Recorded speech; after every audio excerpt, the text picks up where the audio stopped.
Hello, everyone. Good evening and welcome to this exciting first webinar put on by the Canadian Coalition for Homeopathy. I just want to say a brief word about what the Canadian Coalition for Homeopathy is all about and then introduce our speaker. So the Canadian Coalition for Homeopathy was founded in April of 2022. And the mission of the coalition is to bring together patient associations, homeopathic practitioners, researchers, and industry stakeholders who wish to promote homeopathy in Canada and work to preserve the freedom of choice in medicine. So our goals are to help educate the public on the many benefits of homeopathy, to release accurate and reliable information about what homeopathic medicine actually is, dive into the research which supports the efficacy of homeopathic treatment, and promote the access to homeopathic medicines in Canada.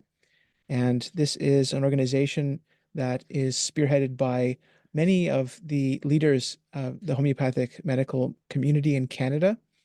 And this is an exciting first research webinar that we are putting on. It's the first of a series of webinars on various topics that help to inform the general public as well as allied medical professionals, the media, and anyone who has any interest at all, patients, their friends and family, anyone who is at all interested in what homeopathic medicine is, how it works, what it can do for them, and why they should be interested in it as a essential pillar in their medical regimen. And tonight's topic is unlocking the healing potential of homeopathy, debunking the placebo myth. And we're joined by Dr. Shahram Ayoubzadeh. And just a few words about Shahram. Dr. Shahram's journey began with a deep exploration of the therapeutic healing potential of the doctor-patient relationship and the placebo response during his medical studies. His findings highlighted the body's incredible ability to heal itself when provided with the right conditions and information. Specializing in infectious and tropical diseases, Dr. Ayoubzadeh furthered his knowledge in holistic medicine by studying acupuncture, naturopathic medicine, and classical homeopathy. With 34 years of practice and 25 years of teaching experience, he brings a wealth of expertise to this webinar. Dr. Ayoubzadeh is the clinical director of the Integral Health Clinic, dean of the Canadian College of Homeopathic Medicine, president of the Council of Homeopathic Schools and Colleges, board member of the Canadian Coalition for Homeopathy, and a founding member of the Ontario Alliance for Homeopathic Advancement. And so we are pleased to have all of you with us tonight. And I will just very briefly show all of you how you can stay in touch with us. And I'll show you at the end as well, but I just want to share our website. So if you're interested in getting in touch with us, would like to learn more about what the coalition is all about and stay in the loop in terms of future webinars, we will have a mailing list, a functional mailing list soon. You can head over to our website where you can find more information about who we are, what we stand for, what the mission of the coalition is all about. And the website will be updated regularly with news and events. So please do head on over there. There's also a link to donations for supporting our efforts to promote access to homeopathic medicine in Canada. So with that, Shahram, I will hand it over to you.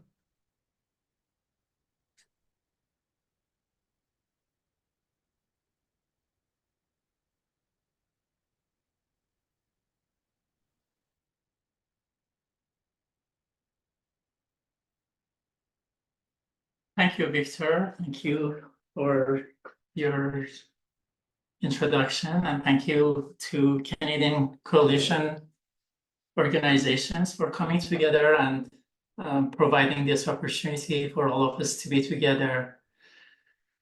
We were hoping to have Rachel Roberts from Homeopathic Research Institute to do the very first presentation a month ago. But unfortunately, just the day before her presentation, she got a cold or flu and she couldn't do it. So as a result, this has turned out to be the very first one in the series. It is really unfortunate because Rachel Roberts is an expert in the research field. I would have loved for all of you to hear her talking about the researches that are happening in homeopathy. I was fortunate to see her in Washington, D.C. during the joint association, joint conference for homeopaths in North America, and she did a fabulous 2-hour presentation on the research. So I will be able to share some of her insights with you. Unfortunately, it was a 2-hour presentation. I won't be able to touch on most of it, but I will share with you some of the aspects of her presentation as well, some of the data she provided. And we will have her with us next year. She's extremely booked, apparently, for 2024. In next April, she will be here as well. But in the meantime, we will have some other presenters almost once a month from September onward. We will have a webinar on research, on some aspects of research on homeopathy by people who have been involved in research or participated in research themselves. So it is really an honor for me to be here with you and share my own thoughts on placebo and on research and on science behind homeopathy, and really also talk about how I do not think it is really that hard for on a case-by-case basis to identify when is placebo at work and when is a remedy is at work. If anybody is interested in really knowing is this really placebo or a remedy, I will share with you my own experiences with my patients and how to account for placebo in your practice. So my own journey into placebo. So the topic we're going to talk about tonight is really talk about placebo. I think it's really important for any practitioners and any patients to know about placebo. I think the more awareness we have of it, it's a science really on its own. The more we know it, the better we can use it and manage it and account for it. We will talk briefly about the healing effect of doctor-patient's relationship. That was the subject of my own thesis. Unfortunately, I won't talk too much about it, just maybe share with you one research. I think every single patient knows how important to have a very, very deep, intimate, trusting relationship with your doctors and the effect it can have on the healing of any condition. We will talk about scientific research, its strength and its limitation as well. We'll specifically talk about sciences in homeopathy, the researches that have been done. I will talk, as I mentioned, about placebo in homeopathy and how to account for placebo in your practice.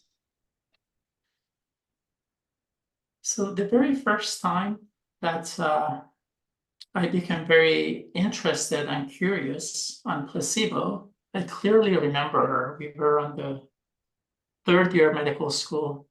I was listening to our professor talking about gastric ulcer and duodenal ulcer, and he was doing a presentation on Zantac. Zantac is an anti-acid that was really very new at that time, and was supposed to be much better than ranitidine, or sorry, cimetidine that was using there. Zantac is ranitidine. And he shared with us the statistics of, and those statistics really stuck in my mind. In this, as you can see in this, I was able to find that original paper on Zantac. So this is by the company itself. They got 195 individuals who went on taking Zantac for up to 4 weeks.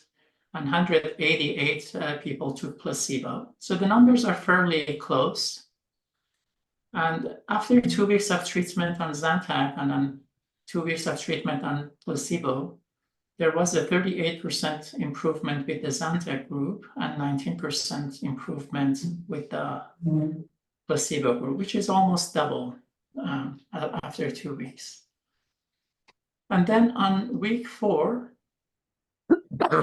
Zantac group had improved by 73%, and the placebo group had improved by 45%. What really attracted my attention was that 45% of people thinking that they're taking a drug, they have improved. What was also important in this research was that the studies have been limited to short-term treatment of acute duodenal ulcers, so it was a 4-week treatment. And the patients whose ulcer healed during the therapy had a recurrence of ulcers at the usual rates. So that means there was, if you look at a year later, there wasn't a difference between the placebo group and the Zantac group. So on the short term, it had a good effect, but on the long term, it was the same effect.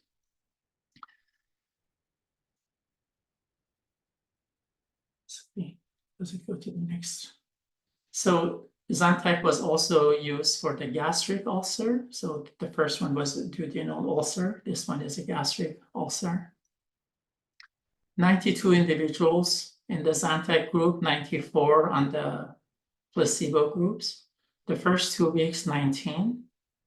And percent had improved, not very similar to the other group. And in this group, only 12% had improved, so much less. But after 6 weeks of treatment, the Zantac group had improved by 68%, but the placebo group had improved even further than that, 51%. Almost 50% of patients who took placebo, which is half of the population, they have improved for Zantac.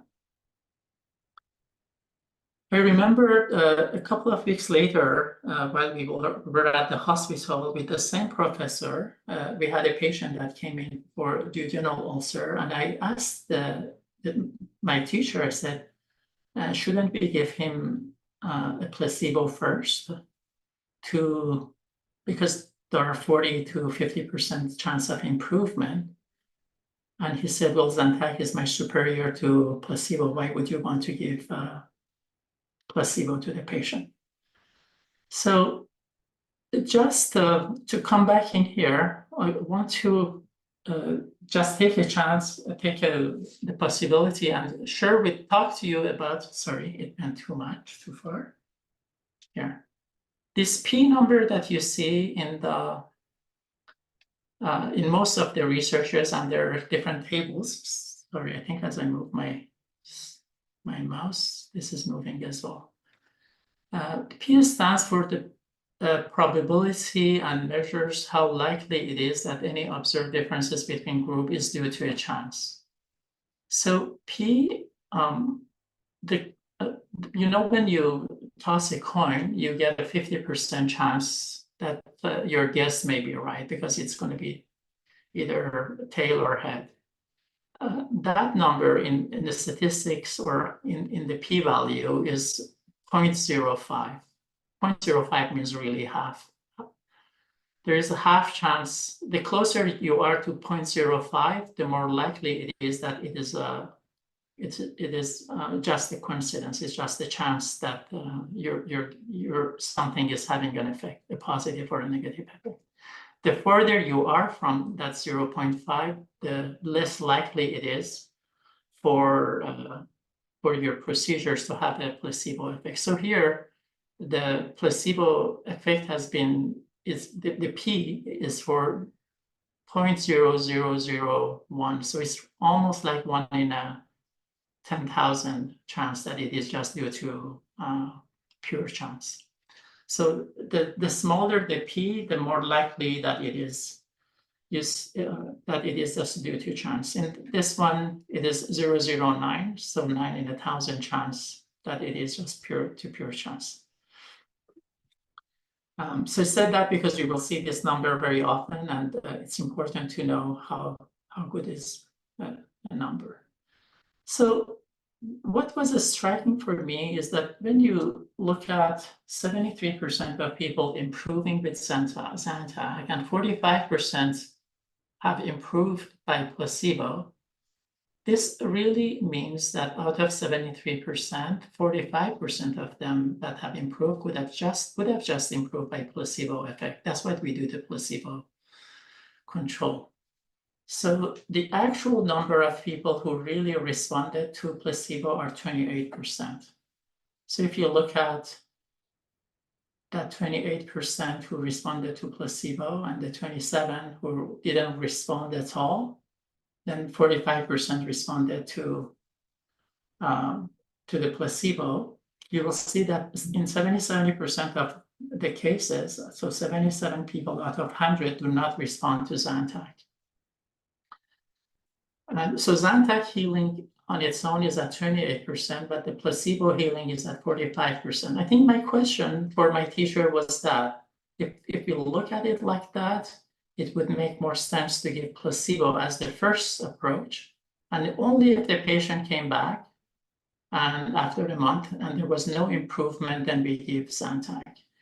The reason that was in my mind was because that hospital was in Africa. The gentleman who came for the ulcer, from the way he was clothed and the little bit of history that I knew from him, he was really, really poor, I would say. I was very worried that he won't even be able to buy the medication. And or if we just gave him for a few days, he will not be able to continue. So I thought it makes a lot of sense to give something that already has a 45% chance without any of the side effects and without any cost really to the patient. And only to eliminate the placebo, and then if the patient didn't respond, to use the Zantac. Knowing that once you give Zantac, there's also a 27, so 50% chance that you don't react to it as well. Because the no response at all is very similar to the Zantac healing. So that was the very first time that I realized that placebo has a power.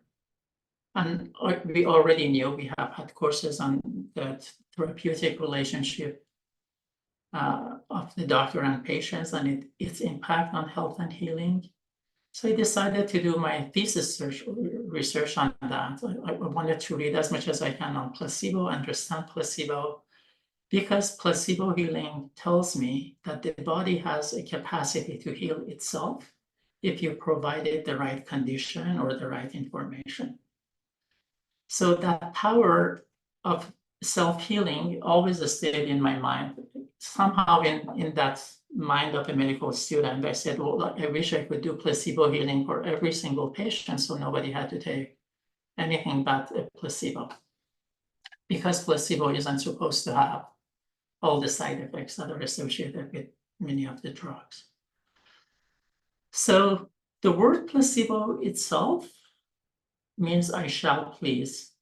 So placebo has been used for quite a few centuries. We have records as late as 14th centuries, doctors consciously giving placebo to patients when they didn't know what else to give. Rather than telling the patients we have nothing to, they would just offer a placebo to their patients. I also do remember I was once working in a very remote area in Senegal. And the nurse who was there was giving a lot of injections of distilled water to the patients. And when I asked him, why do you inject them with distilled water? She says, well, we don't have anything else for this patient for this condition. I don't want to send him home without anything. Once I inject them with the distilled water, they don't know what I did. They really think that they took a remedy. So he was using the placebo effect whenever he didn't have either the right medication or didn't know what else to do. He said, patients expect that and it's good for their moral, so I do that. So in another study that was done, it was about understanding the effect of placebo versus no treatment at all. So this is for patients who had irritable bowel syndrome. After 3 weeks of no treatment, 35% had improved.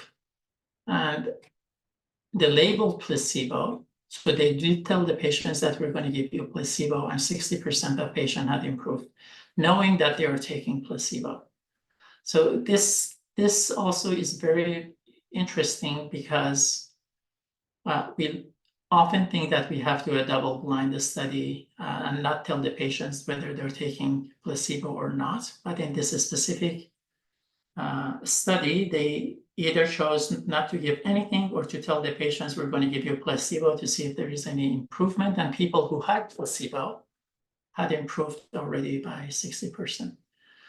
So this also shows that after 3 weeks, 35% of people can just heal without taking anything. But if you do give them something that they think is good for them, it looks like that information is enough to create more healing within those people. So this is the difference between the two groups. The no treatment with clearly labeled placebo. So this study shows that even if you tell the patient, I'm going to give you placebo for the next month, it is possible to create a healing response. There is another study on the open label placebo versus double-blind placebo. Double-blind means the doctor doesn't know and the patient doesn't know who is getting placebo and who is not getting the placebo. And it was for irritable bowel syndrome, and they did a randomized clinical trial on. The reference is there. And here is the outcome of this study. I'm just going to go to the, here, the open label placebo. There are 68 people that were involved in. And this is the score of improvement, 90.6. With the open label, that means patients knew consciously that they were aware that they're taking placebo. This one was double blind, and it's interesting to see a double blind placebo has around 10 points more improvement than open label. And the group that had no pill, so the no pill controlled NPC, there were 52% of improvement. So in terms of percentage of relief, you see that open label placebo had improved by 42%. The double blind placebo improved by 46%. And the no pill control improved by 33%. So this 30 around a placebo or time healing on its own, the ranges are usually between 30% to 42 to 45, at time even 50. And for some very psychosomatic disorders like IBS, you may get up to 60% just by giving placebo response to the patients. This study proves that whether the patient knows they're taking placebo or not, it doesn't make a huge difference in the outcome. For a very, very long time, we thought that the gold standard treatment is a double-blind placebo, but this study has proven that the difference is really 4%. And that didn't make a big difference whether they know if they're taking placebo or they didn't. So the next slide, don't think I need to go through that. It may be very briefly for those of you who are interested in the whole placebo response. When we check the placebo effect, we have to rule out for all the incidental effects, which are the natural history of the disease. Diseases have ups and downs on their own, so we have to be very aware when we study any conditions to see what is on its own natural history. When do they get better? When do they get worse? The regression to means if you look at different diseases and you study them in one group and then a second group and a third group, then statistically you will have a mean of how long it takes for disease to return itself back to normal. The response bias is very hard to control for. Response bias is about all those patients who really want to please their doctors, or they think their doctor will be happy if they hear that the remedy they gave them was a good remedy. And Also, the other part is for those patients that it doesn't matter what you do, it's very hard for them to admit that they're getting better. So both of those kind of responses have to be accounted for when we do that p-value. And then all the other conditions, like such as diet, exercise, sleep, stress, support structure, physical or psychological treatment, have to be taken into the consideration when we look at the placebo response. So once you eliminate that, whatever is left is just the placebo effect that you can say this is. So these factors have been are taken into consideration in every properly done studies. So in the amazing world of placebo, it's also very intriguing, puzzling almost, to realize that the positive belief affects the treatment outcome. In this research, placebo versus Maxalt, which is a medication for migraine headache, we're using different groups of patients. To the first group, we gave placebo to the patients, but we labeled them as Maxalt. So patients who took the drug, they actually believe that they're taking Maxalt. And 30% of people healed. In the second group, we actually gave Maxalt to the patient, but we labeled them as placebo. So patients went home thinking that they're taking placebo. And in this group, only 38% healed. So even though they were taking Maxalt, because it was labeled placebo, the reaction to the drug was only 38%. So that means whatever active ingredient of the drug is only 8% more than the placebo when you look at these two side by side. But then once we gave Maxalt and labeled it as Maxalt, the response improved to 62%. So what is really amazing about placebo is that there is really, in terms of active ingredient, there is no difference between this group and this group. Both groups received Maxalt, but one of them thought that they were receiving placebo. And Maxalt acted a lot less just because the patient thought that they're taking placebo. And this tells a lot about actually the research and being able to properly conduct the research. This makes a case actually for doing double-blind placebo, so you really don't know what you're taking. But it looks like when you consciously think you're taking something, it's going to affect you, and somehow it affects you beyond the actual ingredient.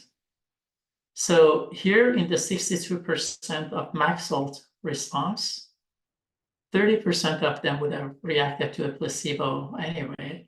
So the actual effect of the Maxalt is 32% in here.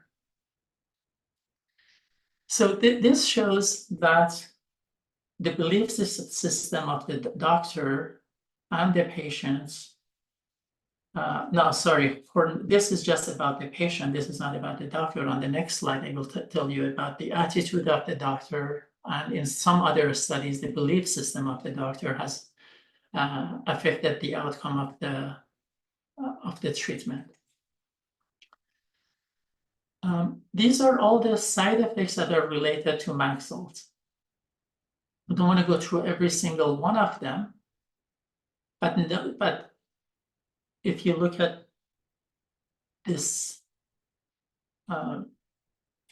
table, you know that those 30% who don't respond, and the 30% that would respond, around 38% did not respond to Maxalt or to placebo. This is the way to read this.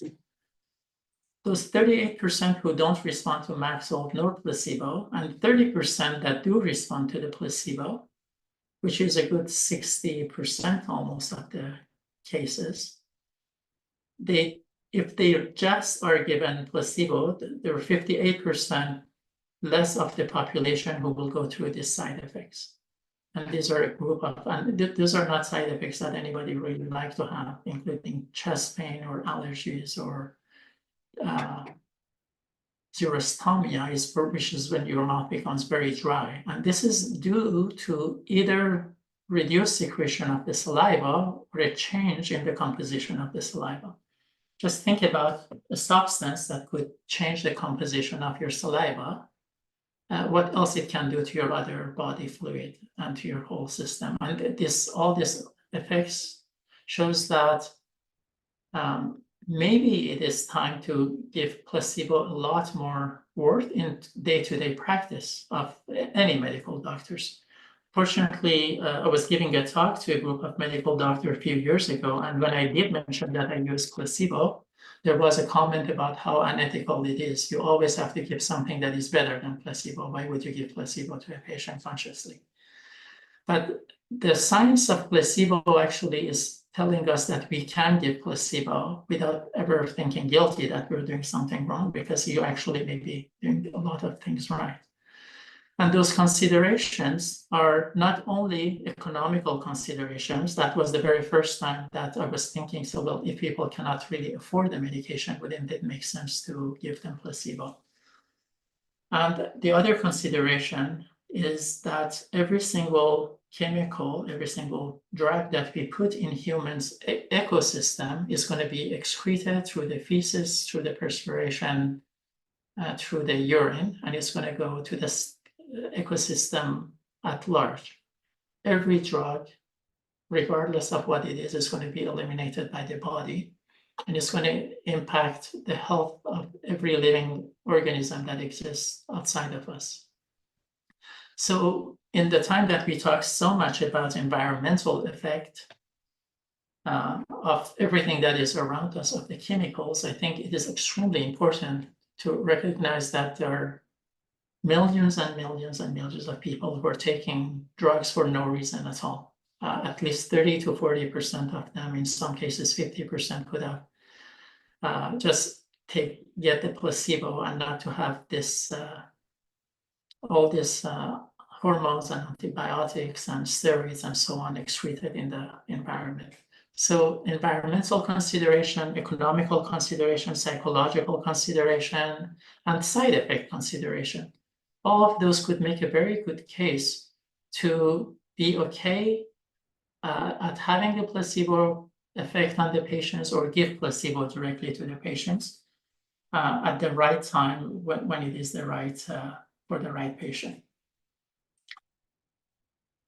So this, what is also very interesting in my research of the placebo is that the vast majority of our surgical procedures have never been tested against placebo because it's just hard to. But over the last 20 years, we have started to look into the placebo surgery. So in this group, patients were put under anesthesia. This is for arthroscopic surgery of the osteoarthritis of the knee. Over 5,000 people went through this. Patients will put under, they're cut open and sutured back up without any actual intervention. And they had a positive impact on the patient outcomes. So in the conclusion of this study was that this group, these 5,000 people who had the placebo surgery, they were not any better.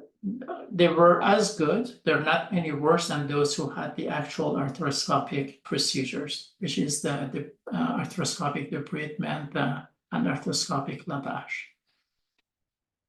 So why is this important is to start thinking about here we have a very good large size, and I think in 2 different studies this has been confirmed, of a procedure that are done routinely still. This study is more than 15 years old. I remember reading it in 2005 or 6 first in Ottawa Citizen. You would think that if this study was about any drug that is not any better than placebo, we would have stopped that drug. But in spite of this, there are still thousands and thousands of patients who are getting the arthroscopic surgery for their knee. And the media doesn't go after them, and nobody attacks them for practicing something that is not any better than placebo. It's just because this is an accepted thing that is done in medicine, and doctors continue to perform it.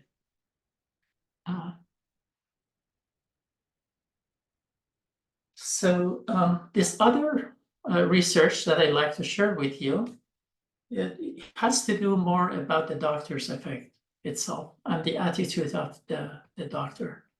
This group, it was about inducing an allergic reaction in participants through a histamine skin prick test. And the health care provider administered a cream with no active ingredients, so it's a placebo, and set either positive expectation, like cream will reduce the reaction, or negative expectation. Cream will increase the reaction. So the doctor actually tells the patient, this is going to make you worse, or this is going to make you better. The provider also demonstrated either high or low warmth, or either high or low competence. And the result was the impact of expectation on allergic response was enhanced when the provider acted both warmer and more competent, and negated when the provider acted colder and less competent. And the conclusion was, the study suggests that placebo effect should be construed not as a nuisance or variable with mysterious impact, but instead as a psychological phenomenon that can be understood and harnessed to improve treatment outcomes.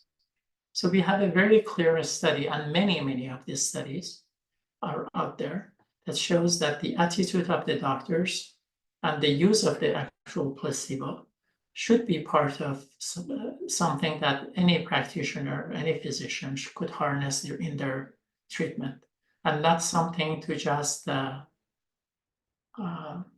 put aside and ignore. So the reason this is important is because I often hear from my own patients and in general public, I'm sure any homeopaths, other homeopaths or other practitioners may have heard that your patients are getting better only because homeopaths spend time with them and listen to them. And I would say, well, that's a really good thing. If that's the case, then anytime a doctor says, well, you're just getting better because your homeopath spent time with you, then the doctor could have also have this attitude of saying, either I need to spend more time with you, or say, I don't have time to see you. Why don't you go see somebody who can listen to you for an hour or two, like a homeopath? As opposed to saying, oh, it's just because placebo, therefore don't go see a homeopath. There is a psychiatric doctor here who has told quite a few of my patients that I think Dr. Ayoubzadeh is one of the best psychotherapists in town, because his patients are getting better because he spends so much time with them. I think this is a way to not to, but homeopathic remedies are too diluted, therefore they shouldn't affect. Therefore, whenever there is an improvement, is due to the doctor-patient's therapeutic relationship. What is strange about that is the fact that the same doctor has referred quite a few patients to me. These patients have taken psychiatric medications. Each one of those drugs are already tested against placebo, and they're superior to placebo. That's why the doctor is recommending them. So when a patient comes and see me, and a psychiatric doctor spends an hour, at least he does, I know, when a patient comes and see me and they get better, it is extremely important to think that maybe this is not placebo. Because if the patient was supposed to respond to placebo, then they should have responded to a drug that is already superior to placebo. So when a patient doesn't respond to placebo, doesn't respond to the time that they have with their psychologist and their psychotherapist or psychiatric doctor, and then they see a homeopath and they do respond to the homeopathic remedy, it is the most logical proof that the homeopathic remedy is superior not only to placebo, but it's also superior to the drug that the patient was using. Why otherwise they would have been improved? Also, I like to just mention that this is not part of the research. I assure that for you as a patient or you as a practitioner, I have quite a few patients who have told me that their doctor, these are patients who are hospitalized in different departments. And their specialist says, while you're in the hospital, you cannot take homeopathic remedies because it may interact with the conventional drugs. So I have requested to talk to this specialist and had to remind them that the conventional medicine's approach to homeopathy is that homeopathy is only a placebo. I said, well, how would you on one hand say homeopathy is placebo and on the other hand tell the patients you cannot take homeopathic remedy with your drugs? And every single time that I have talked to them about this, they said, oh yeah, you're right. I don't know why we did. We probably just thought homeopathy is same as the herbal medicine. We don't want them to take herbal medicine. But this also shows that there is this attitude by a lot of the specialists to just put homeopathy alongside anything else that may interact with conventional drugs, that therefore they shouldn't use it. What is also strange, and I think it is important for you as a practitioner or a patient, is to know is that I think the most scientific approach to these patients is to ask the patients, did you feel better when you take these remedies?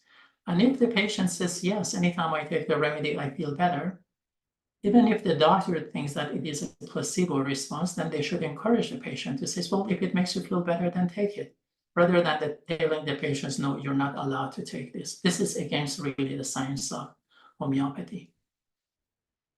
And the last thing I want to really mention is that more and more in the last 5-6 years, as there are more and more researchers that prove homeopathy works, when more and more researchers are proving that the attacks on homeopathy that were done in the last 20 years are not valid, there are more of those critics and skeptics that are writing articles and promoting this idea that there is a danger going to seeing a homeopath because they're not real doctors. And by doing that, you're going to delay the real treatment that is supposed to be superior to placebo, or that the homeopath may misdiagnose you and it may, you will miss a chance on getting better. And they will use cases where, this patient saw this homeopath or herbalist or whatever.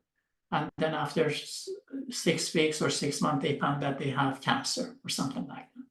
And they use that excuse to say, well, you shouldn't go see a homeopath.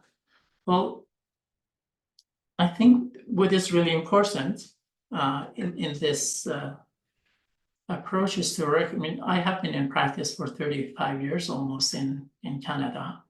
Homeopaths are not, for most part, primarily caregiver.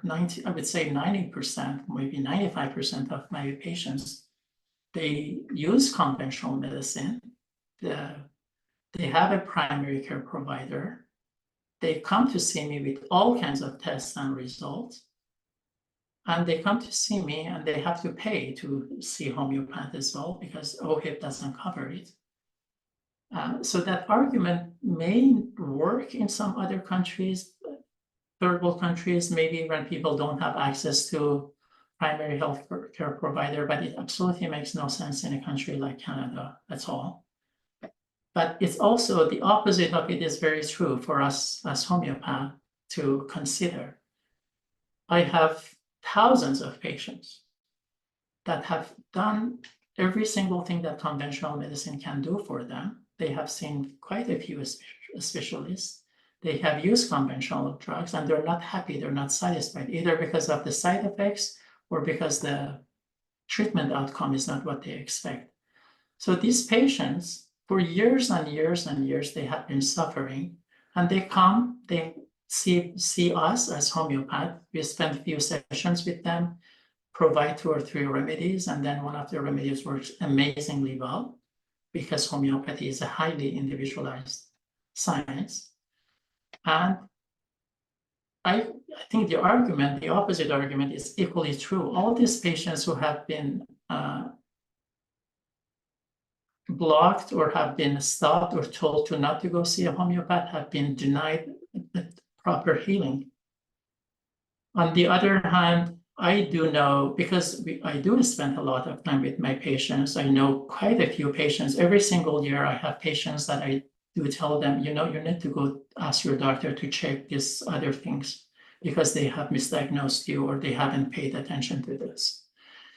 I clearly remember a patient that came to see me for abdominal pain.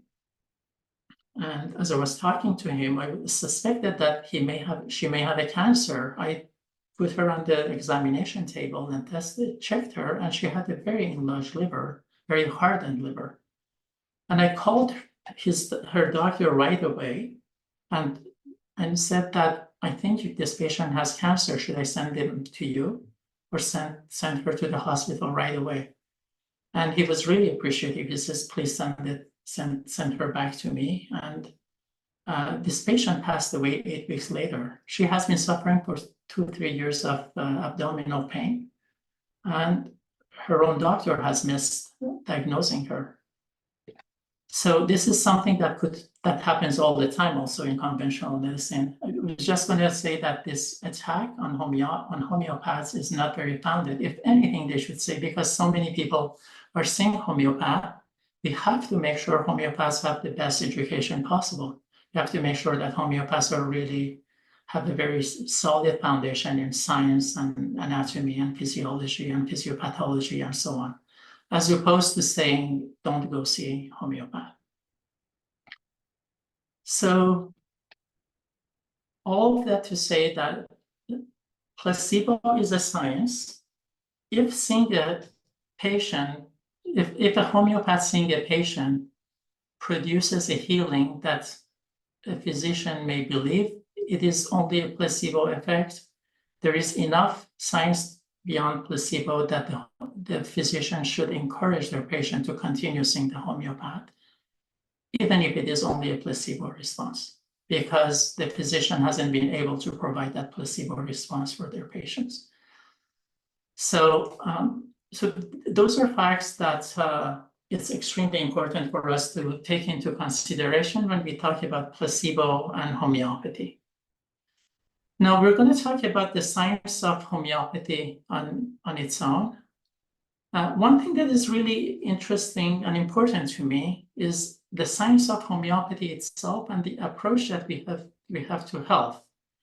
I think our approach to health and healing has to be scientific on its own. It has to be not just purely based on statistical data, which I mean is, this statistically it shows that this is good for your headache or this is good for your bowel.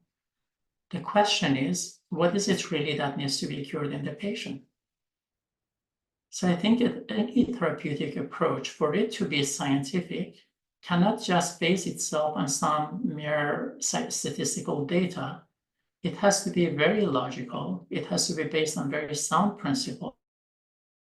It includes the direction of the cure. The direction of the cure really means that when you treat a patient, you have to make sure there's not only their symptoms get better, but their health is getting better. You cannot make one symptom to go away and make the health of the patient worse by suppressing a symptom. That means you cannot treat eczema and patient coming back and saying, my eczema is gone, but I feel a lot more depressed. Or I'm having joint pains now, or I'm having an asthma, or I'm having insomnia. So the direction of the cure is very important. The levels of health of the patient is very important. So if a patient comes and say, my shoulder pain is a lot better, but I'm so tired when I take this medication and my energy is going so down and I don't sleep well. And respect for the totality of the patient. Totality of the patient means you give a drug, it's good for one part and it produces 25 side effects in other parts of the body. Homeopathic medicine takes all of that into consideration when it claims to be a scientific approach. It is scientific also because it doesn't have a mechanistic view of the man. It has a very holistic view. That means we are not treating the headlights as a headache and the carburetor as an asthma and the exhaust as a constipation of a patient. In homeopathic medicine and in holistic medicine in general, there is a very deep conviction that a patient suffering from 5, 7, or 10 different diseases is very likely having a central disturbance that is causing all the symptoms of the patient. The reason we spend 2, 3, 5 hours with our patients is because we believe that there is a link between every single symptom of the patients on the physical level, emotional level, cognitive level, existential level, energetic level, psychic level. Whatever the patient is suffering from, it has to be taken into consideration for diagnosis. I think the most logical approach, the most scientific approach to a human being and to health is to remember that human beings are made from one cell, and that one cell has replicated itself to become 2 and 4 and 8. And therefore, by the time you end up with many different organs and systems and many different symptoms, it's very likely that everything is very deeply related because every single cell of the body has the same DNA. So that's why in homeopathic medicine, we pay as much attention to the fact that a patient is suffering from severe migraine headaches for 20 years, and their nails are soft and are splitting, or that feet are very smelly, or they have a very strong craving for sugar, or very strong craving for salt.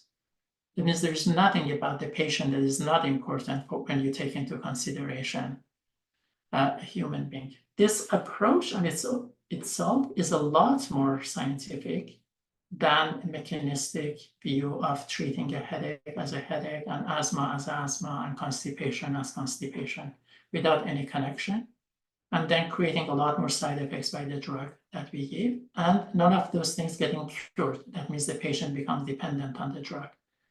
So my argument here is the approach to health has to itself be scientific, it's not just scientific because statistical data shows it is scientific. And also we have to remember that there is enough science that is supporting homeopathic medicine as being better than placebo. And this is not just my word, these are experts, researchers, scientists who believe that. And I will share some of that tonight with you.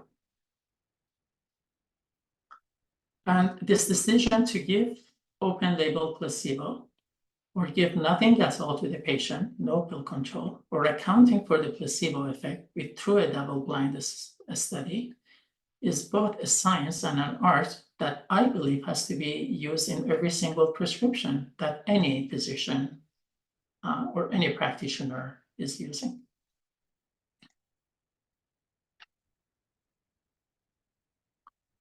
So I also want to make sure tonight, I won't go through every single research that exists in homeopathy. It will take 2 hours. That's what Rachel Roberts did. I will share with you a couple of those studies that I think are very solid studies. But I want to make sure that you're aware to invite you to attend all our future seminars on research. On September 25th, we will have Ananda Moore, who will be doing a presentation. Then Dr. Jennifer Jacobs, she's going to be talking about 30 years of her experience on homeopathic research. Then Dr. Feido from Brazil is going to talk to us about the effect of homeopathic remedies on agriculture. Very exciting things are happening there. And then we will have Dr. Ronald Whitmont. He's a medical doctor as well that has been using homeopathy for 30 years. And then we will have Rachel Roberts in April 3rd, and hopefully sooner. If she has any opening for us, we may be able to get her sooner. I also want to make sure, invite you, that you do visit the homeopathic research. Sorry, I think I'm not sharing. Just take 1 minute and share my screen rather than sharing.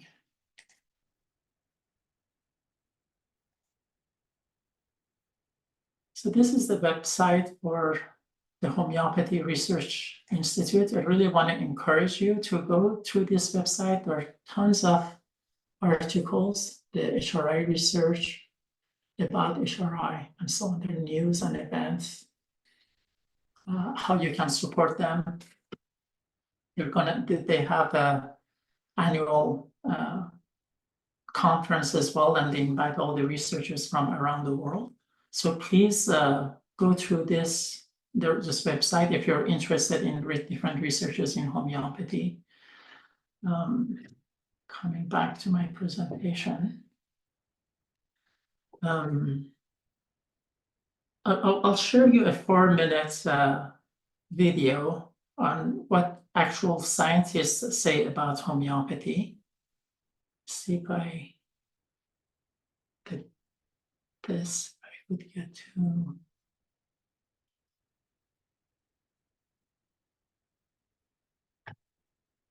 Let's do that. I was hoping to avoid that. Ready to bring your brand into the real world? Shopify is ready for that too. With a retail.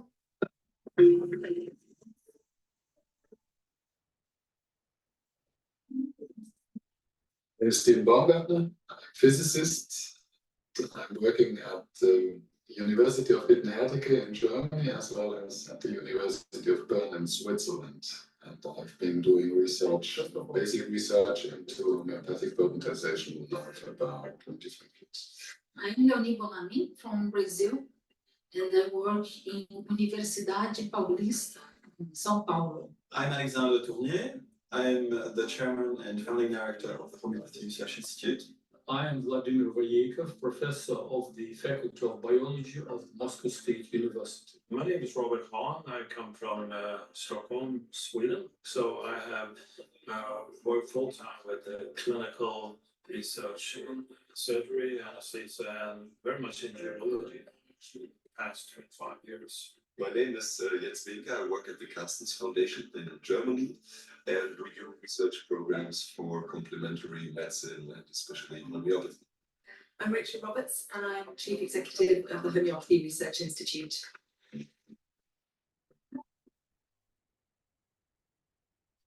If someone says to me, homeopathy is placebo, the first thing I ask them is where they've got that information from. So they usually say with a really strong opinions, homeopathy is rubbish, homeopathy doesn't work. And what you find time and again is that most people don't actually know much about homeopathy. People say that homeopathy is only a placebo. And I tell you, this is wrong. They cannot have read literature because if they do, they'll find a different result. People that are of the opinion that homeopathic remedies are just placebo most probably are not aware of the current state of scientific literature. I study homeopathy in the laboratory context since 22 years ago. So I think I have a good experience to see the effects absolutely outside placebo. So the effects are there. The best evidence that we have right now really is a meta-analysis by Robert Matty of individualized homeopathy against placebo control. And if we look at those trials, we see that individualized homeopathy works. And this has been done with very rigorous methodology following the Cochrane guidelines. It is not only placebo. This already is proved by the research which is made not only on animals or plants, but even on such a model system as isolated cell membranes, for example. In total, we have evaluated 17 basic research models, bioassays, and different kind of preclinical measurements to address the questions: what is the nature of homeopathic remedies and whether they are different from placebo. And in 14 out of these 17 assays, we observed significant effects of homeopathic remedies compared to placebo. We can see that homeopathy works in the outcome studies. You always have these effects comparable to conventional medicine, but with less adverse effects. There's several hundred studies of this type. And the other part are these randomized control trials. And yeah, we have evidence that homeopathy works better than placebo. So it is not consistent with data to state that homeopathy is placebo. So what we find is we do have good quality positive studies that show homeopathy works. And all the experiments being done on homeopathy are done by well-trained scientists, most of them in universities. So if you're going to say homeopathy doesn't work, that does surprise me, because my 25 years in the sector, working with medics and scientists, is saying exactly the opposite. It's saying homeopathy works, it's not a placebo effect, it's real medicine.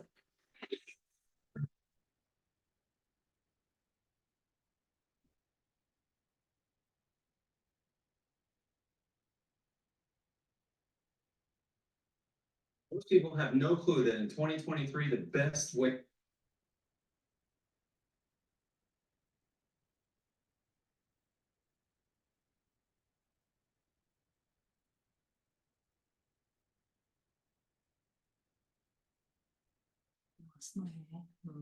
Where's the mouse? Doesn't want to show itself.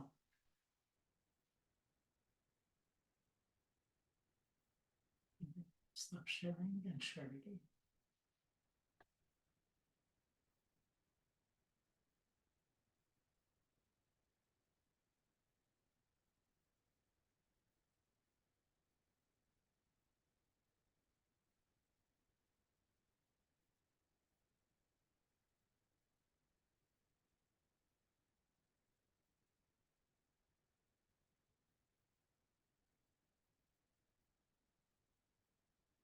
And the next, so this was a very short video on with different scientists. You could see quite a few research papers in the background showing the power of homeopathy.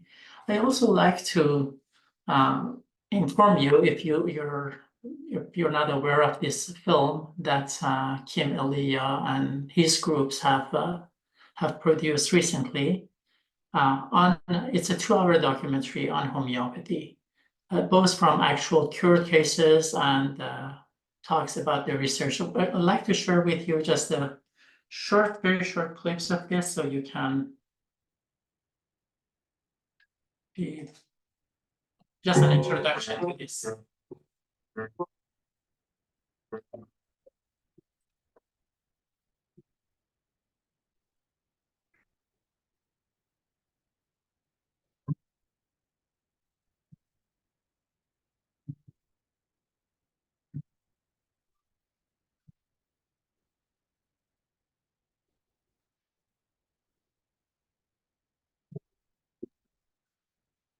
Shahram, we can't see the clip if you are sharing it now.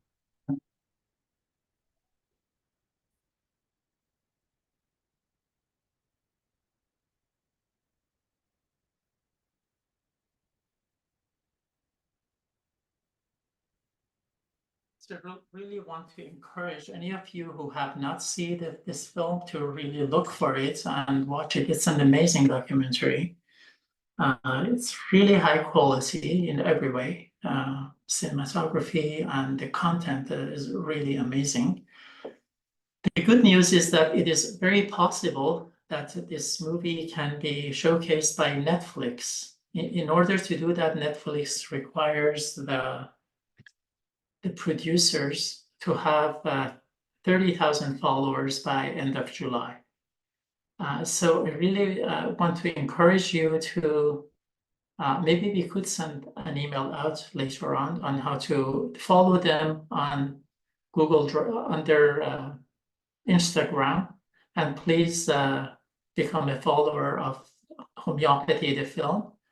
I think they're close to 12,000 followers now, and they're hoping to reach 20,000 by end of June and 30,000 by end of July. They're also talking to Morgan Freeman, hoping to use his voice as the narrator of the documentary as well. So this is really promising. If Netflix shows this movie, it's going to be a very big promotion all over the world for a very solid documentary on homeopathy.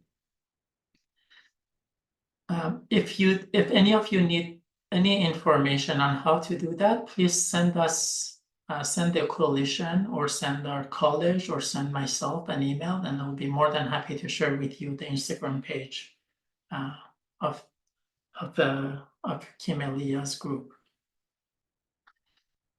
So this is the Homeopathy Research Institute.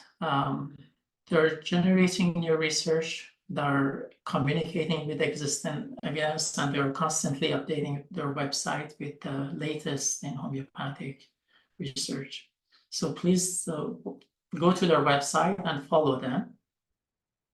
I'm going to share with you some of the researches that already are high quality, systematic reviews.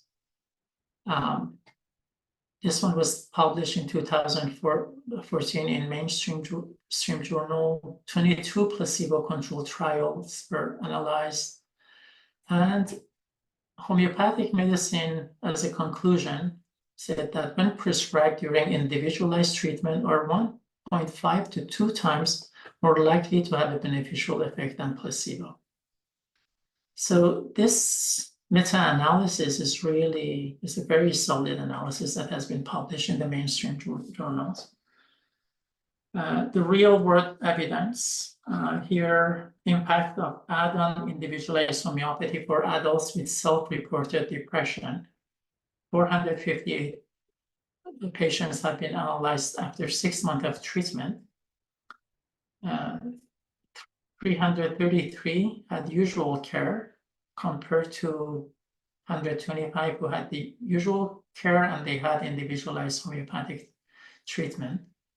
And the effect of this group shows that there is a moderate effect size, which is smaller than the other one.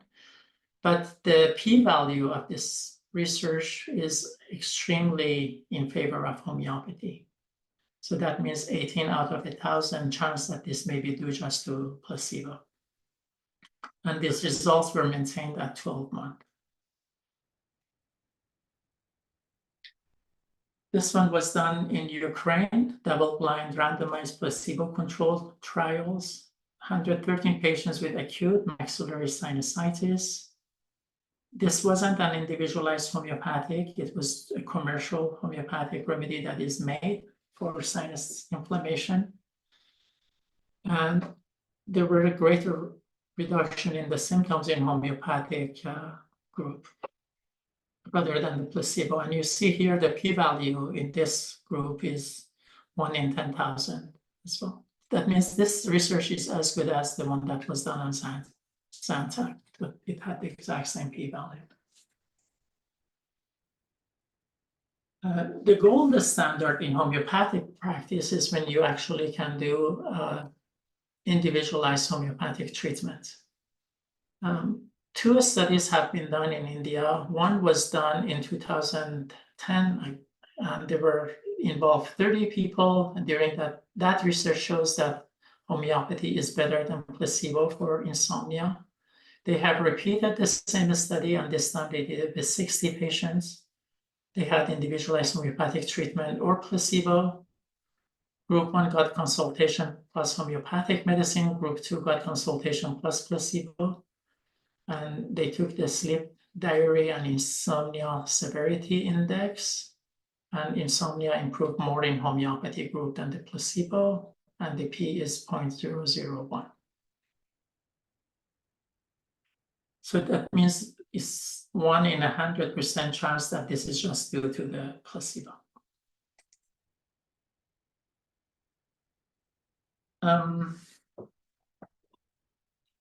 These are more technical issues, but I think it's quite important to talk about the problems that exist in research in general and how to go around them, how to account for them.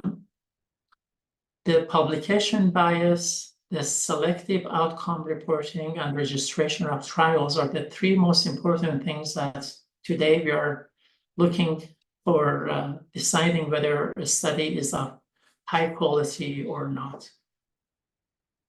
Up to 2000, to the year 2000, researchers weren't required to register their research, but since then, every single research that anybody wants to conduct, they have to register their research. The problem with that was a lot of people wouldn't register their research. They would do their research. If it didn't work, then they would abandon it. If it worked, then they would go and register it first. But today they say that you need to register any research that you do. In 2020, registration is a legal requirement in most countries. In 2014, it became a requirement in EU. So this means that the reporting bias in homeopathy research also registered trials which were unpublished. There were 38% of those. Registered trials with altered primary outcomes, there were 25%, and published trials which were unregistered accounted for 53% of the researches. But these researches include those that are done before 2000, before the registration was an outcome. The vast majority of attacks on homeopathy use this data to say that homeopathic remedies don't have the same quality as conventional medicine. And this is, for instance, here, the lead author of a study that communicates the study results to the media. This is the result shows shockingly poor scientific standards in homeopathic research. Published homeopathic studies probably only report the attractive results and therefore offer a distorted picture of effectiveness. This was published in 2002. So the word here is how shocking they are by the fact that homeopathic research are poor in their scientific studies. But what is really important is he also mentions that the non-publication of trial results and selective outcomes reporting, however, is not a phenomenon that is limited to homeopathy. So they have admitted that at the end of their research paper. In this, 33% of studies as of 2000 were unpublished in Germany, and 34% of researches were unpublished in USA.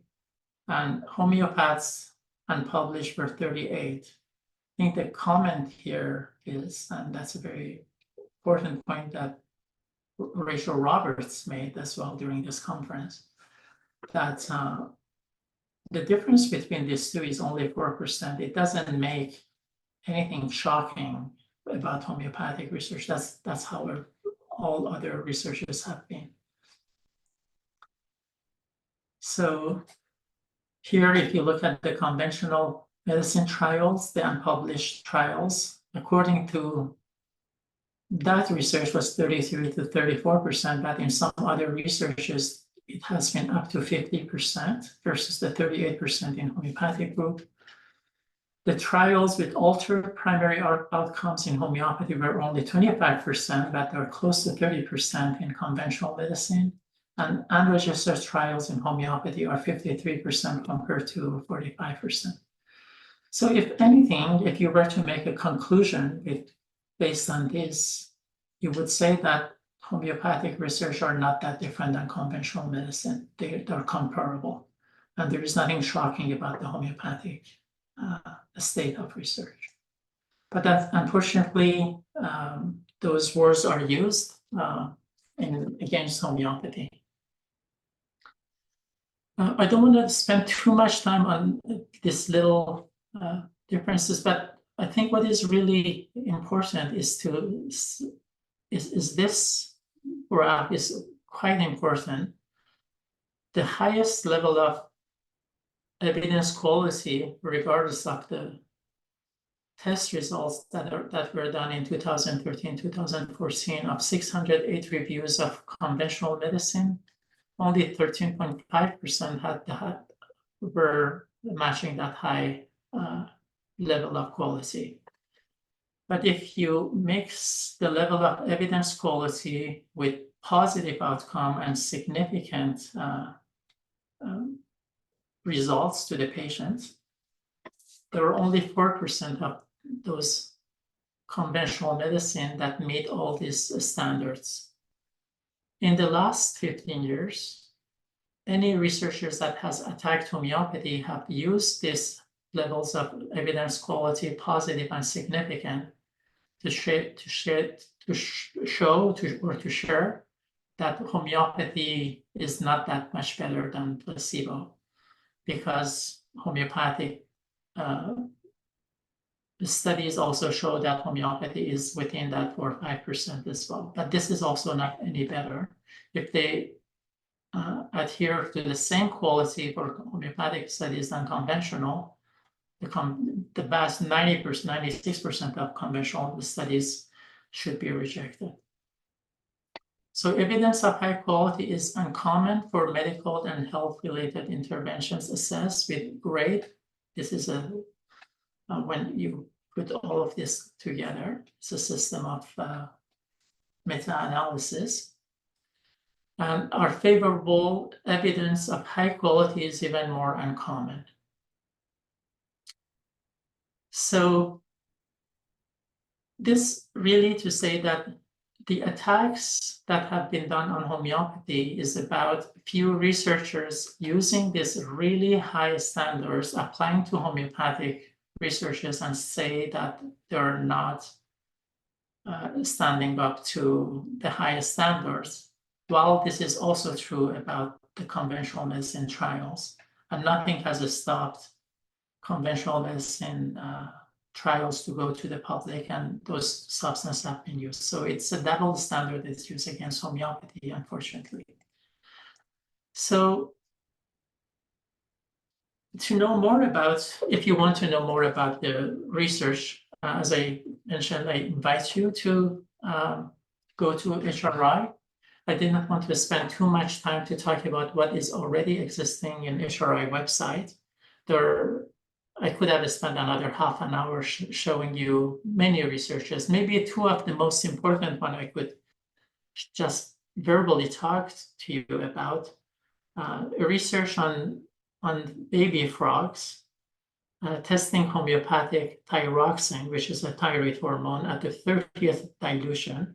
So diluted 1/10 raised to 60, has been tested against placebo and has been repeated 5 times with 5 different independent researchers. And every single time that research has shows that the group of the frogs that received the homeopathic thyroxine, they grew much faster than the placebo group. That research alone, because it is repeated 5 times by independent researchers, is alone enough to prove that homeopathy is not just a placebo. And then there was another research, you saw a bit of it in this video, on the pigs and their mastitis, getting breast infections. That research also has been repeated 5 times by different independent researchers. And every time it has shows that homeopathy is superior to placebo on the animals. So this is why these researchers say that the evidence for homeopathy not being a placebo is there. We really do not need any more research to prove that homeopathy is not a placebo. For any fair-minded person who wants to look into the research, there is already the evidence present that homeopathy is better than placebo. And in some cases, it's better than the conventional medicine as well. We shall talk about a bit more on why I think this is a very important point to consider. But the next thing, how I want to end tonight, is to how to really account for placebo. Because the truth is, when you go see a doctor and they give you an antidepressant, and you go through the first 2-3 weeks of side effects, and after 6 weeks you get used to it, and then you start feeling better, you actually do not know whether you're better because of the placebo or because of the time or so on. Because any of those researches on depression has also showed that there are 30 to 40% of improvement just on placebo. So anytime a practitioner gives a substance to a patient, they have to recognize that there is a 30 to 40% chance that this is just a placebo effect. So the question is, how do you account for placebo with the patient? So based on this presentation, I want to make a point that it actually makes sense that in some of your patients, you do not give anything at all. I have quite a few of my patients that we do a very deep consultations, and at the end of the consultation, the patient has so much awareness to themselves and to their state that they actually say, well, maybe I don't need a remedy anymore because I finally found a connection between everything that I didn't think have any connection. What I really mean by that is that in homeopathy, we always try to find the common denominators of all the symptoms of the patient. We compare a human being more to a tree than a car. You know, a tree because it's a living organism, because it also starts from one seed. It has many branches, but it has a common trunk. During a very in-depth homeopathic consultation, we always try to find out what is at the very core. What is that one thing that connects everything together, and we give a remedy for that. But sometimes that awareness of what is bringing everything together can have a healing effect on its own. So there have been quite a few times where the patient says, I don't want to take anything. I just want to sleep on what happened today. So I don't give them anything at all. Or if I do believe that the session itself was very healing and informative, I can choose to give a placebo to the patient and just tell them, I'm going to give you something just to test your system. By the time the patient comes back, you can actually account for whether placebo has any healing power or not, but you wouldn't know, was this the placebo that they took, or is this the consultation itself that was healing? So it is important, I think, in many cases to know when to give a placebo and when not to give a placebo. I had a patient, quite a few others I could mention, but this lady, the first 3 remedies I gave her, she came back and she says, it's really burning my system. From the time I put it in my tongue, it's burning me all the way to my stomach. Once I realized that she's having that response to the first and second and third remedy, I just gave her pure distilled water, nothing in it, no alcohol or anything. I thought maybe it's the alcohol in the remedies. And she came back and she says, as soon as I put it in my body, it produces a burning feeling. And so it was very clear that this is the state of the person. I really was puzzled by this patient during that consultation. Once I realized how sensitive her system is, by asking her many questions, I realized that she had breast implants, and it was kind of obvious that her 2 breasts are not at the same size. And I had missed that the first 2 sessions or 3 sessions. So I did ask her about it, and I said something unusual about her implants. She says, yeah, it looks like one of them is not holding properly. And I examined her, and you could clearly see that there was a leakage of silicone in her system, all the way down to this side of her. So I did refer her to her physician, and she ended up having to go to US in a hospital and have a major surgery because the silicone had leaked all the way to her groin and the lymphatic system there. So she was extremely sensitive to everything that she puts in her mouth. When to give a double-blind placebo, I think we need to know, and I will share with you just a bit of my own experience at the end, and how to make your double-blind scientific and statistically significant. I will end with those. I had quite a few patients who challenged their reaction to the remedies as, is this placebo or is this the remedy? Clearly remember a medical doctor who I have treated a few of his patients, and they had improved so much that he came for a consultation himself. He had allergies. So I did a consultation and gave him a homeopathic remedy, and he came back after 3 weeks or so. And he said, I really feel better, but how do I know that this is not just a placebo response? So I told them, I don't think it is that difficult to know.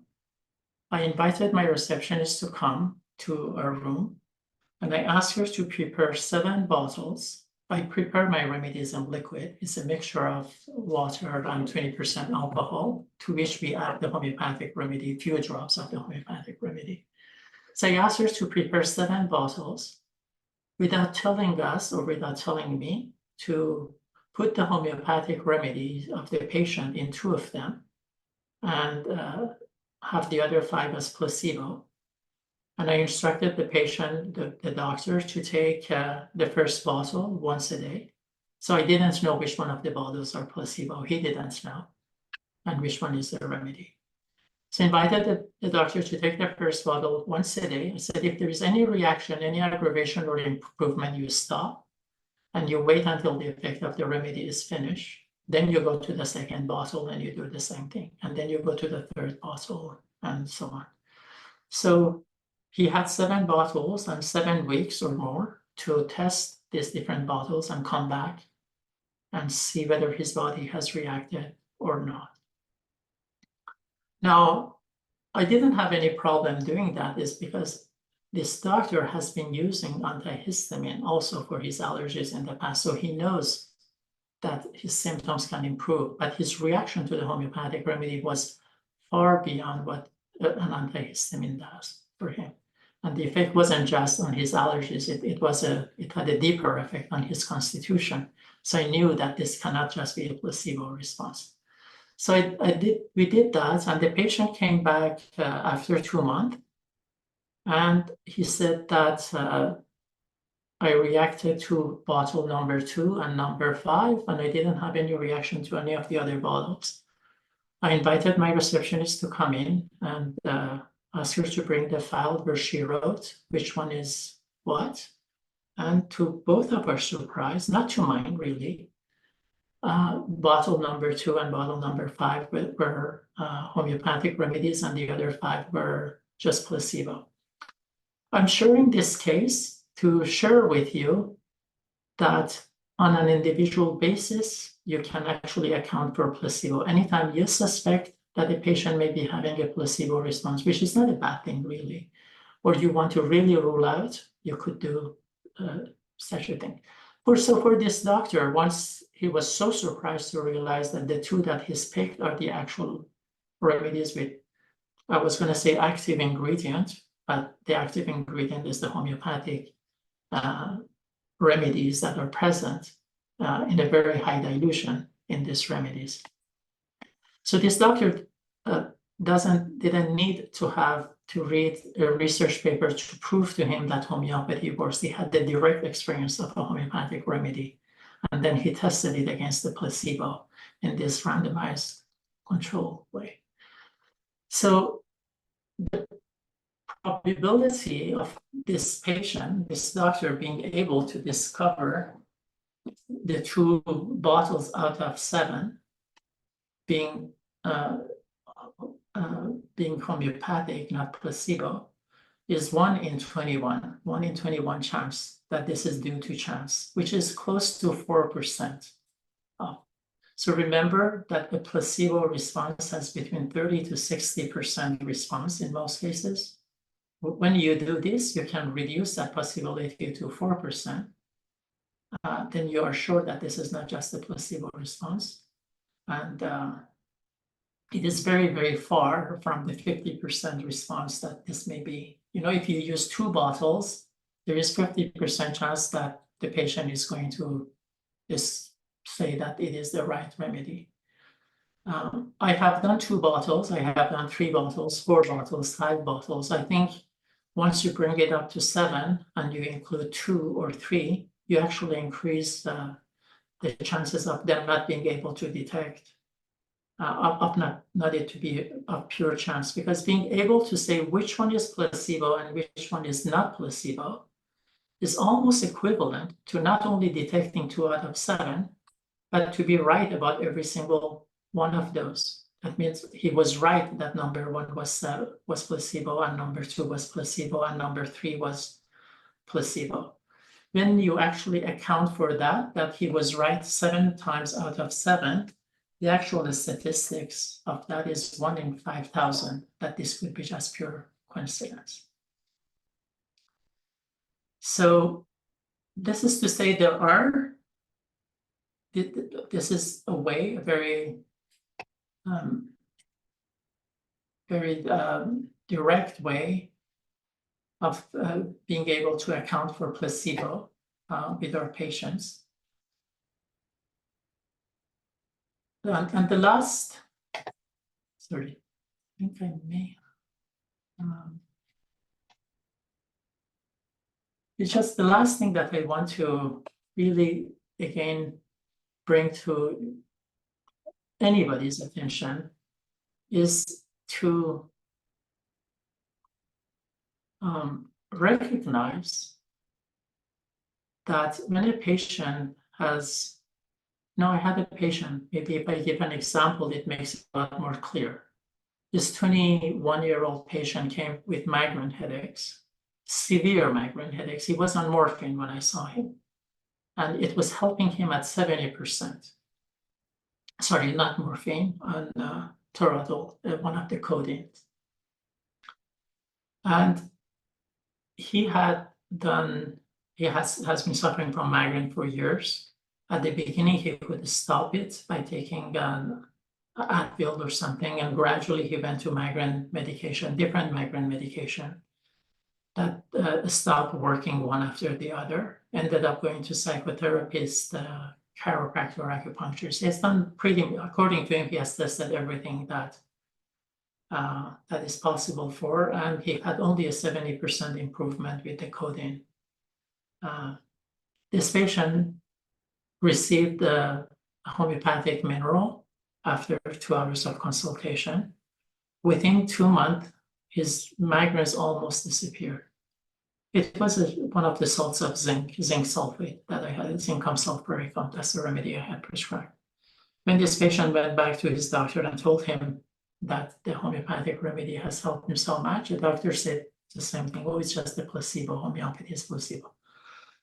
I think it is very important to make sure we do not hide behind the placebo hypothesis every single time.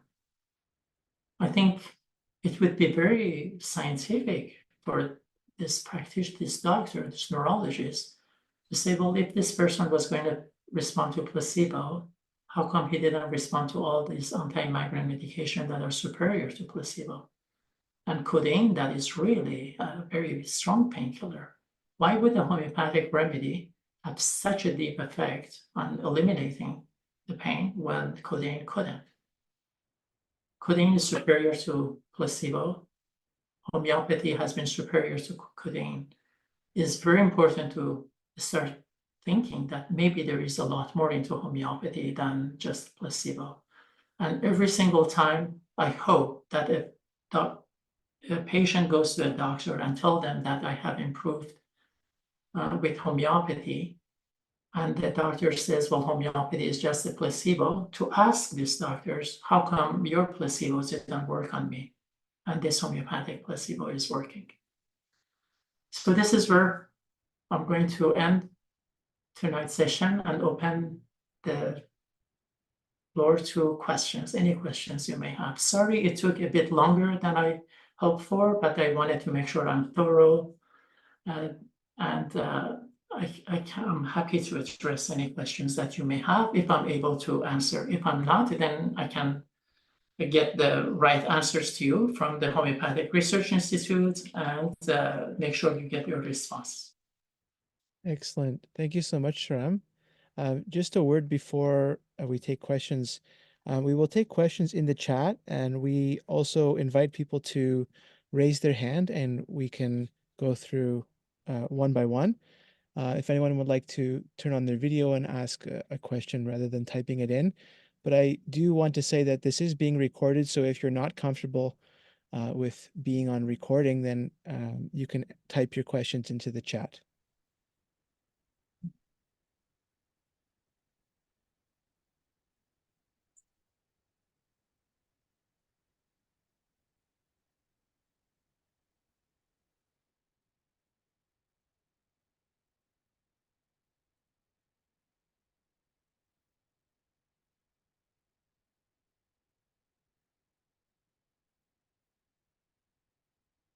can be any question or it can be any comments. You could also share any thoughts you have. If you don't have questions, then you could, we'll be more than happy to hear from a few of you. If you have any experience with research or placebo or so on.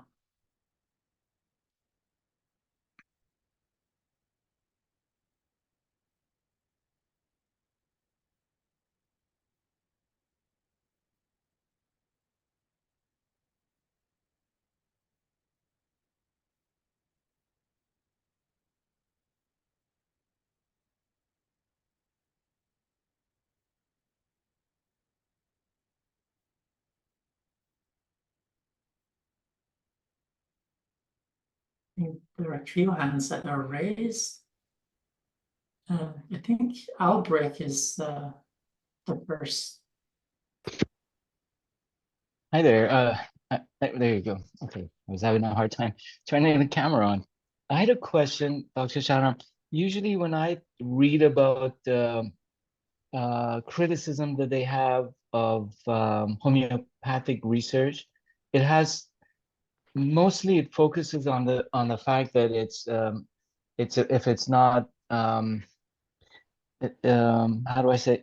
So the difficulty with the homeopathic research is the fact that it is individualized, right? So this notion of it's easier, for example, for the I don't know the conventional medicine, for example, to give some sort of a headache medicine to 1,000 people and then determine the efficacy of it, as opposed to, for example, in the homeopathic realm, well, you have to individualize it. So can you talk about a little bit of how is it that the homeopathic research can be focused on the fact that the highest challenge of it, the biggest challenge of it is individualization and not necessarily giving, Tylenol to everyone who has fever. Yeah. Thank you, Albrecht. This is a very important question. From my perspective, homeopathy puts the patient at the center of every single consultation. The healing of this patient is more important than anything else for us. So because of that, rather than me being worried about this patient has a headache, can I just give them something to get rid of their headache, like Tylenol or Advil or Imitrex? Can I find the cause of the headache? And can I eliminate the cause and let the body to heal itself? As soon as I start thinking like that, the only solution to this is to look at the person as a whole, not to look at the head as the headlight of the car. That approach to a headache is really a very mechanistic approach. That's why for the chronic diseases, we actually never look for what is the real cause. We only give medicines to manage the symptoms. It's a symptom management system of medicine when it comes to chronic diseases. The exception in conventional medicine is really for infectious diseases because there we know the cause. The patient has tuberculosis or leprosy or AIDS. We know a virus or a bacteria or a fungus or a parasite to be the cause. That's why we're so effective also for the treatment of tuberculosis and AIDS and so on, because we found the cause. But for all the chronic diseases, if our only concern is the symptom of the patients, then conventional medicine makes the most sense. You have a headache, find something that works in 20 minutes. In homeopathic medicine, we know that system has failed the population. More and more people are taking one pill for their headache, a puffer for their asthma, a cream for their eczema, a laxative for their constipation, and so on.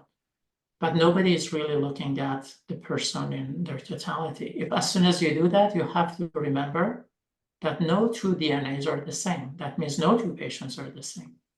We are made of one DNA that expresses itself in every single part of us. Therefore, it's very important to look at the individualized patients, not to see two migraines as if they were the same migraines. No two migraines are really the same. I've been doing this for 35 years. Every time I study a migraine, there's something different about this migraine than all my other patients. And finding those individualities is the key to the cure. In homeopathy, we always look for what is unique, what is peculiar to this patient, not to the disease, not to the symptom. So the strength of homeopathy is this. At the same time, it becomes its weakness. Why is it its weakness? Because you cannot have a migraine medication and make billions of dollars out of it. And you cannot have a quick cut approach to every patient with migraine. And therefore, the research itself becomes a bit more challenging because every single patient is going to receive a different remedy for their irritable bowel syndrome or their gastric ulcer or their migraine headache. But it has been done. It just takes a different approach, and we have to accept that homeopathic medicine, for it to be effective, it has to be individualized. But the other challenge in homeopathy is that I can spend 4 or 5 hours with a patient and at the end still think of 3 different remedies that may be helping the patient. And I wouldn't really know which one is the best unless if I test them separately. And when I test them, I may see that one is affecting 30% of the symptoms, the other one affects 60%. I'm always looking for a remedy that affects the totality of the patient. So if I want to do a research, knowing that I may use 4 or 5 different remedies on the patient before I find the real constitutional remedy, then that has to, how do you account for that when you do a research against placebo, when you're giving 4 or 5 different remedies? It is possible to do it, but it makes it a bit more challenging. But I think homeopaths are a lot more concerned about the welfare of their patients than to please the specific homeopathic, specific research criteria. The reason I shared this, my personal experiences with the placebo and on an individual basis, because that case alone is enough to prove that homeopathy is not placebo. Now, if I can do it with one patient and they can detect 2 out of 7, and the second patient is able to do the same, and the third patient can do the same thing, as soon as you have 3 or 4 patients who are capable of telling the real difference between a homeopathic remedy and placebo, then once you look at the probability of 3 patients being able to do that, then it's not anymore 4%, it's 1 in 10,000. And therefore, it is a proof. You can just take 5 patients and prove that homeopathy is not placebo. And that is as good as any deep research if you look at the probability and look at the statistics.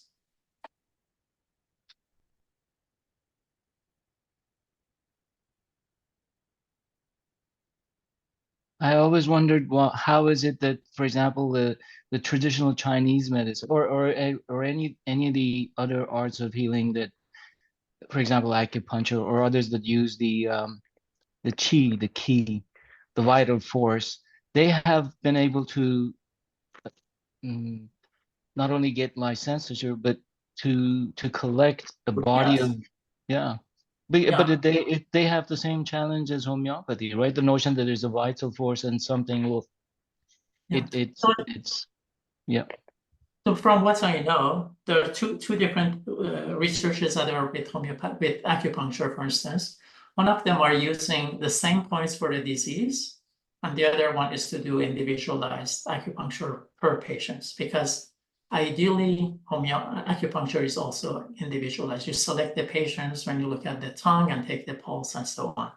Both of those researches have been done, and both of them have proven that they're superior to placebo. And those researches are published on a frequent basis, which is another proof that the body can cure itself. You know, when you insert some needles and then suddenly the body heals itself, that means the healing power is within the body. The needles remove some blockages. Homeopaths claim the same thing, that if you find what needs to be cured and you can remove it, if you give a remedy to antidote the blockage, then the body does all the healing on its own. So, but there are also acupuncture is few thousand years old. There are hundreds and hundreds of Chinese doctors and hospitals that are treating patients with acupuncture as well around the world, and mainly in Asia. So there are a lot more researches on larger scales compared to homeopathy. But if you do go to India, there there are hundreds of researches that are done in India that prove that homeopathy is superior.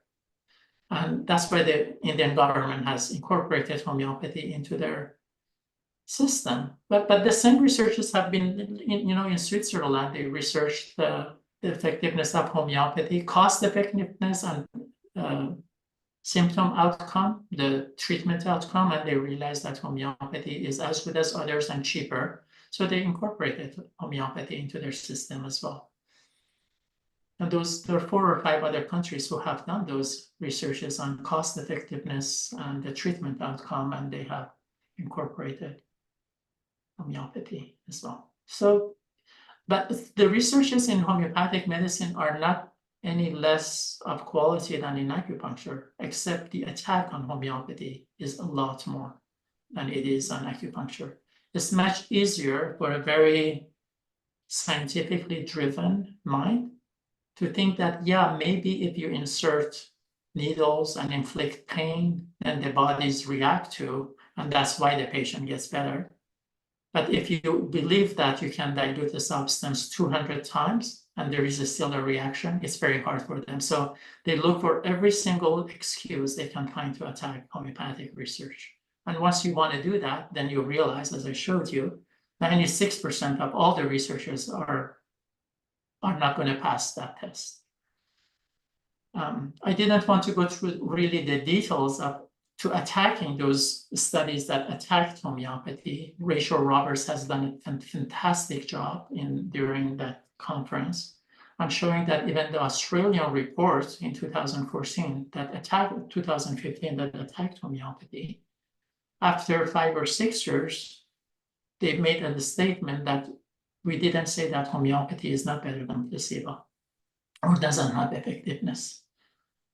And that they also admitted that they have done another research in 2012 that was a first report, and that report didn't get published because it was in favor of homeopathy. So they just dismantled that team. They brought another team that it looks like their only purpose was to prove that homeopathy doesn't work. So they claimed that they went over 1,000 research. They selected only 5 out of those thousands, and they say those 5 didn't meet the criteria. So it looks like there is a concerted effort on discrediting homeopathy because it doesn't match their paradigm of science. Thank you, Albert, for your questions, for opening this other aspect. Is there any other comments or question? Danielle, you had your hand up. I'm not sure if you put it down or. Yes, the question was answered lengthy. Thank you. I also like this comment to say to the doctor, how come your placebo did not work on me when the homeopathic placebo did work? I thought that was a good way of putting it. I would never think of saying that. Thank you very much. It was very Thank you, Danielle, for your comment. Thank you. But I think there's some questions on the chat. Am I seeing some questions? There were some questions about homeopathy for specific kinds of diseases, not necessarily relating to placebo and the topic of tonight.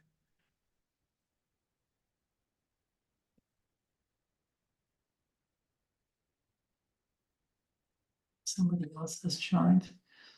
Maybe I can go very fast through some of these comments if there are no other questions yet, but please feel free if you want to ask a question about tonight's topic, raise your hand. There is a question about, is there any homeopathic research on history of helping someone with Lewy body dementia? Not that I'm aware of a specific tool, really.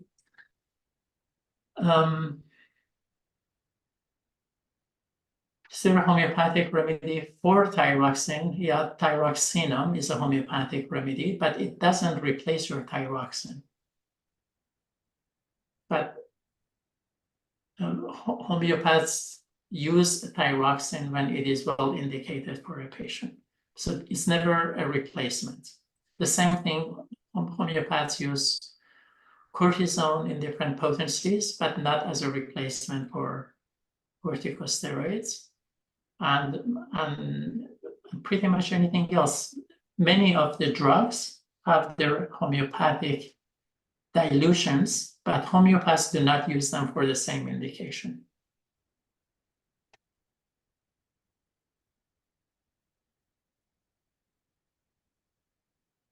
So, for instance, Dr. Farooq Master from India, who has years of experience with treating very severe pathologies, including cancers, he says that anytime he receives patients who have used corticosteroids for a long period or on high doses, he always gives them cortisone at 30C dilution to undo some of the effects of the cortisone on their system before he gives them the homeopathic remedies, because corticosteroids can create an artificial disease in the system. So he uses the homeopathic remedies, as you know, with the law of similars. This is more isopathy than homeopathy, and it's not to treat the patient, it's really to remove the long-term side effects of corticosteroids. And some homeopaths do the same thing with patients who have had thyroxine for a very long time, and they suspect that some of the symptoms of the patient may be related to, so they use thyroxinum, or they use Prozac in homeopathy, or they use aspirin in homeopathy. Whenever there is an indication for a remedy, homeopaths may use that.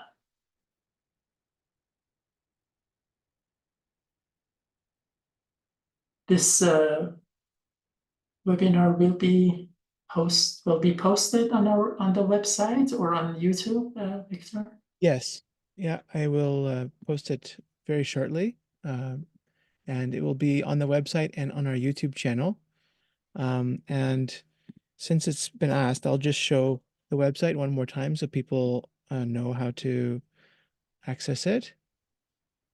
So this is the website here, homeopathycoalition.ca. And again, we encourage you to visit the website to stay up to date with what we're doing and future presentations. If you've enjoyed the presentation tonight, you are more than welcome to donate to help to ensure that we're able to continue delivering high quality webinars. And you can go down here and click to get to the social media pages as well as to the YouTube page where the webinar will be posted.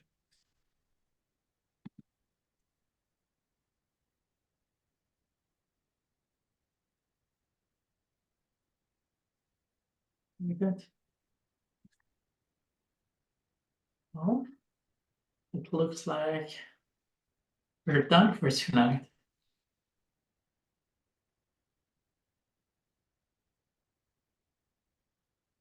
Fantastic. Thank you all. Thank you, Victor. It was lovely to be in your presence. And please, if you have any questions or comments, feel free to email us and we'll be more than happy to respond to you.